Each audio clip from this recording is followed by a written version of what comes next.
How are you doing? I'm just about to go through this attacking set, and then the other clip is a defensive set. It's from a Super League game from a few years ago. I'd love to explain to you that I'm in some really high profile, high-tech studio. I'm not. I'm actually in my living room because I'm on lockdown because I'm in Brisbane at the minute while I'm videoing this. Look, this clip that you're getting here and that we're going to analyse together has been given to everybody on the Aim Higher programme so far between January and March of 2021, and I gave them some homework, if you like, to have a look at these clips and to see what they picked up. Well, now via this YouTube and Instagram clip that you're seeing, we're now going to give them the answers that we were hoping they would come up with. So as you can see, we've got a dropout scenario here. The team is Wigan.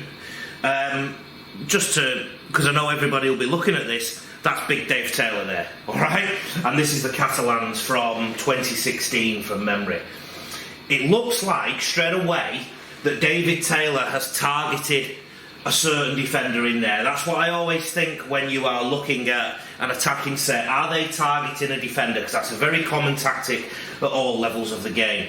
And as we run the tape on, there's number 14 and I can't see the next number there. Now, as you can see here, they've set up in the middle of the field. Maybe the structure, maybe the attacking set was designed to start in the middle of the field. I do understand that the vision is probably a bit difficult to see because it's coming through a TV, but also the field is really muddy in the middle there. So they're either going to the middle of the field or targeting a certain defender. Let's have a look what they do next. Another carry. See, I think that's a really poor carry.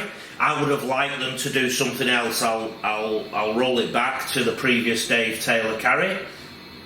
Instead of doing this carry here, I would have liked them to utilise some kind of shape there or some kind of shape on that side to disrupt the Wigan defence. I think sometimes teams take too long to disrupt a defence. They want to take one or two plays before disrupting the defence with a play. Instead, what they do, the Catalans, is just take a ball in and it gets very easily dealt with by the two Wigan defenders there. A pretty slow ruck. And then this is a third carry, but instead we get some shape thrown in. This is what looks like a third carry, but instead they try and shift the ball to the 5-8, to the standoff, and now they're playing some ad-lib football. It looks to me, in those first three plays, that the team in black, the Catalans Dragons, really haven't got to grips with their attacking structure yet. They've wasted 3 plays as far as I'm concerned.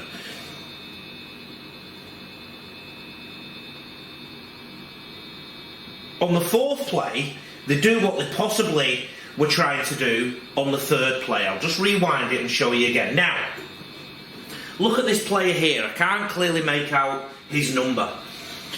What I would look for my teams to do, unders line, straight into that area there, bringing that defender in, and then that defender will buy it a little bit too. And if you look at the numbers outside, there is options for this player to play out the back to what would be a defence that has bitten. That defender will buy it if he makes a right run. Instead, he runs a massive overs line, and this is where I feel that the communication breakdown has occurred in this black team, because when an attacker runs that way across field, somebody should come underneath him.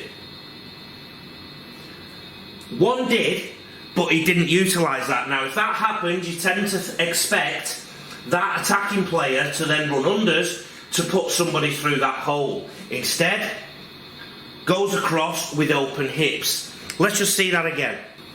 So remember, I said that this player should try and target those two defenders. If he comes across, then he needs to hit the person inside him, or when that defender bites, pass into the hole there. What he does do, however, is keep his hips open. Once his hips are open, that means the defence can read where his pass is going to go. If his hips aren't square, then the defenders won't bite. Watch this. He comes across, telegraphs his pass. That's really easy for the Wigan defence to deal with.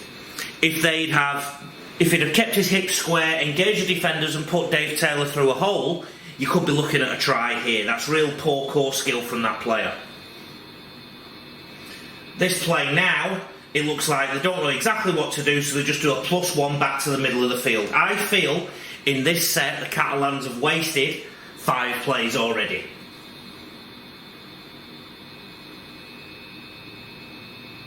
And can you believe it? That decision actually ends up going to the video referee and given a try. Just seen the attacking set from the Catalans that I got the kids on the aim higher to study.